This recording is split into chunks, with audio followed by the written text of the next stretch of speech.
nice delay before you have a game now. What have you been able to do from the last time you played till now to prepare for tomorrow's game? Well, I think the first thing is a little rest and recovery. You know, every team in this league, when you get on a streak of playing 2 games every week, it's a physical and mental grind for your team. So, you know, people know about the physical tolls that it takes because they see how hard these guys play, but also the mental, watching film, studying game reports, doing walkthroughs, all those things. So when you have a week this time of year, end of February, where you don't play, I think it's a good little mental break as well for the guys. We gave them a couple days to really try to get their bodies right, you know, kind of bumps and bruises. Everybody this time's a little banged up. So, and then we've gotten back after it the last couple days, and certainly trying to prepare for a Maryland team that had a great win the other day against Rutgers. And we know, I mean, they almost beat us here. It came down to the final shot, so we know it's going to be a tough challenge tomorrow. You talk about having put the pedal to the metal because you only have a few games left and you know what you need to do to go into the conference play. Yeah, I mean, I tell our guys now it's a sprint now. You know, when you meet in the summer for the first time and the whole team is there and you start your kind of summer workouts and fall preseason stuff, it's hard to see the finish line in sight because it does become a really long year, and you talk about your goals and what you want to accomplish and all those things, and now here we are with 2 weeks to go in the season, right, with a lot in front of us, a lot to continue to play for. And this is when we need to try to be at our very best. I mean, these are when the games matter the most, and it's great to be able to play games that matter, you know, in late February and into March, and it's a testament to what our guys have done over 25 games, and now it's go time, so to speak. So, you know, and you can't get ahead of yourself.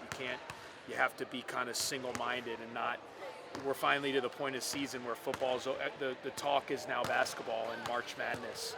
So everyone, whether it be NCAA tournaments, Big Ten tournaments, all those kind of things, you got to really focus and lock in on what's in front of you, and that's the next game. And for us, it's Maryland.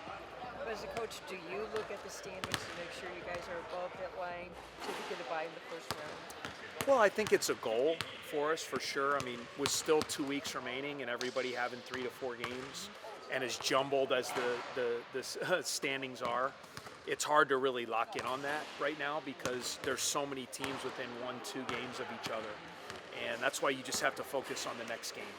And you know, I think hopefully, you know, we have these 2 games this week against 2 really good teams that are also fighting for stuff. So, you know, our sole purpose right now has been Maryland. They have our full respect because we know we had a dogfight with those guys the first time we played them, and it's a tough place to play out there in Maryland.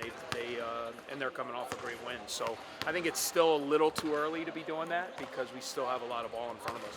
Coach, you talked about having that time off at this point of the year being pretty rare. Were there any things you were kind of able to do personally to unwind it all, or resets you talked about? Yeah, I just think when you're not a lot of times as a coach, you get into this grind where you have a game and then you wake up the next day and there's a file in front of you, or not even the next day, that night of the game. You know, your video people give you a file of the next team, and you're constantly trying to catch up on the next opponent and study for game plans and all those kind of things. And to have a couple days to kind of just not have to do that mentally, I think as you go into this stretch run, just like players, I mean, there's fatigue that everyone goes through throughout the course of the year. So I just think our bye came at a really good time for us. Little bit of bumps and bruises as players, but personally for us as coaches as well, to just kind of have a couple days to say, all right, let's get our own house in order, and then let's come back kind of on Monday and get ourselves ready for Maryland, which was nice to do. Any golf or any shows? No golf. I do all my family members, all their birthdays were in the last 6 days, so the bye week came at a good time because I had 3 birthdays to celebrate. So I put the clubs away, man, during the year. It's kind of like if you bring them out, it's like bad juju. So the clubs are away until this whole thing's over. But I did have to do some birthday celebrations. Did you have any wine? I may or may not have had a little wine. I'll plead the fifth on that one. You guys have had, obviously, like a lot of success defensive rebounding those last 4 games. You guys have obviously gotten bigger with that tie, but what else do you think? Yeah, I just think guys understand too, maybe because you lose kind of some of that scoring punch, that you understand that maybe defense and getting stops is a little more critical because you lose a little bit of your firepower. And so, for us, it's all about trying to figure out how you win with what you got. Fortunately for us, as we've transitioned into a new lineup and kind of a new team and kind of the way we're playing, we've still been able to find some wins. Because sometimes you have that happen this late in the year. You get so locked into kind of what your team's doing and rotations and subs, because it's different. You put a guy like Nick, he's used to coming off the bench and kind of knowing where his minutes are and all that. Now all of a sudden he's in the game. We're playing different lineups maybe that we've played all year long. So, I think we're still learning this group a little bit and kind of how to sub and who plays well together and what we can do. But while you're doing that, you still got to figure out how to win. And even though we've lost some shooting and lost a little bit of spacing, I think we have been a little bit better on the defensive end. And obviously the biggest thing has been the rebounding. Following up on that, you have these new, like you said, these 5-man combos in the middle of the game, even if it's not the starting lineup. Like, how would you assess their communication on the defensive end? How have they improved over these last couple of games? Yeah, I think the guys, we have a real close-knit group. We really do. We were talking the other day, like yesterday, I think, as a matter of fact, in practice, before practice, everybody before practice was shooting at the same basket. And some of the older guys and I we were laughing like, man, that just shows that's a close team. Because normally throughout the year, especially in a big practice gym like this, you got a couple guys on one end, one guy, and our guys really like each other. There's a great camaraderie, and I think it shows when they're on the court. They play very well together. They're unselfish. And I think now it's just getting some of the younger guys continued up to speed. The guys that are now in the fight a little bit more.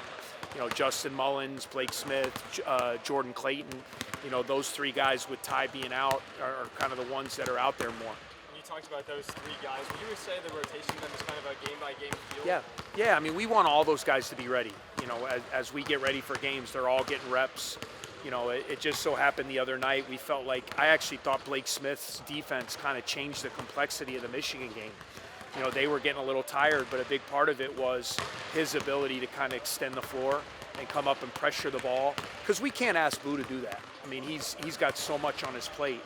If I then ask him to then come up and pressure the other team's point guard, I mean, he'll be completely worn out. So, I thought Blake's ability and then so he had it going a little bit. We were playing well, so the minutes were more for him. You saw with Rutgers, Justin played really well.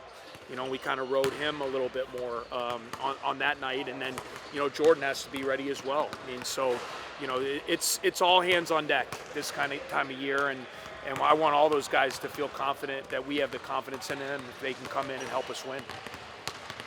I guess another one for you, Coach. You mentioned kind of throughout November, December, this team was pretty much a work in progress. Now that we're getting close to March, how would you assess the progress this team has made it? What's left to still be done?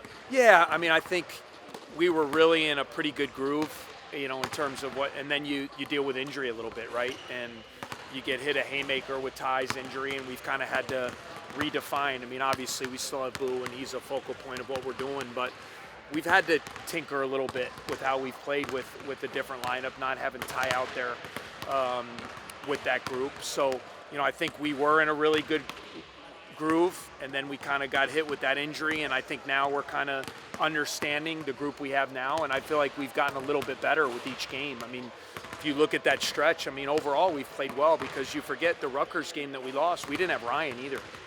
He only played 8 minutes because of the ejection. So, the other games where we've had the main guys that have been able to be out there, we've found a way to get some wins while still kind of, getting better. And I think there's continued improvement with this group as we move forward.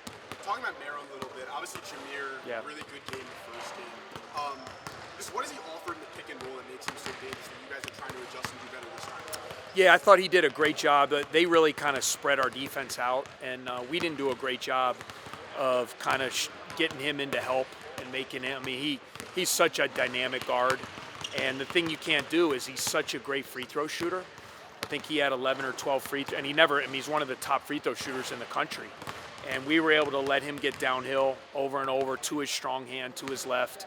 He got a lot of confidence in the game, and when he gets going, he's really tough to stop because he's strong and dynamic, and it's really a team effort. You got to make sure. It's hard to guard him one-on-one, and so that's why guys have to be ready to be in help spots. We got to make sure where he sees multiple bodies and doesn't see a lot of space on the floor. When you have somebody like him, is there more incentive when you're guarding the pick and roll and not stepping up?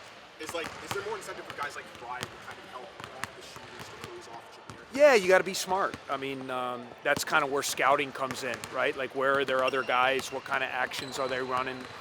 Where can you help and where can you not help from? That's kind of where the gamesmanship of strategy comes in a little bit, and then the guys have to carry it out on the floor. And I didn't think we did a great job of that in the first game, which allowed him to really get to the basket, get fouled, get a lot of layups, especially that second half. He kind of got what he wanted. They tried to take advantage of some mismatches with some isolations. And we just have to do a better job playing team defense tomorrow. I mean, if he gets 36 again, it's going to be really hard for us to win on the road. All right, thanks, guys. Appreciate you guys.